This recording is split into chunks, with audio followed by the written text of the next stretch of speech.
There are no international rescue teams here, no international aid workers. The people of northwest Syria have been left to deal with the disaster on their own. Last week's earthquakes that struck southern Turkiye devastated many areas in this country as well. Their lives now a pile of dust. We are vegetable sellers. Our shops were underneath our homes. Now we lost everything. We are sleeping in the streets. No one from the international community is helping us. Jinderes was one of the towns in the opposition-controlled enclave worst hit by the two quakes. It's day 9 of that disaster. Rescuers who have been appealing for heavy equipment still haven't received any as they remove the remaining bodies in the rubble.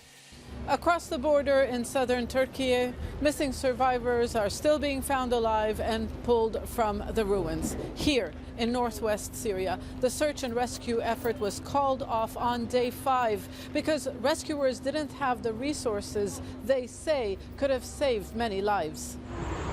So far, the aid entering the opposition north is not enough for people's needs. The UN says Syrian President Bashar al-Assad has now given approval to use more border crossings from Turkiye, a statement that has angered the opposition. The United Nations seems to look at Bashar al-Assad as their Secretary General. They're waiting for him to give them the okay. 9 days into a major earthquake. I don't know in the history of the United Nations that they had not responded to something, and it's the hardest hit area in Syria. In government-controlled territories, planes loaded with humanitarian aid have been arriving continuously. They're also where United Nations agencies are based. In the north, the UN has acknowledged failing Syria with an inadequate response. It says that will change, but many here are doubtful there will be any sustained international help. We have no heaters, no blankets, nothing, just a tent over our heads. Our shops were destroyed.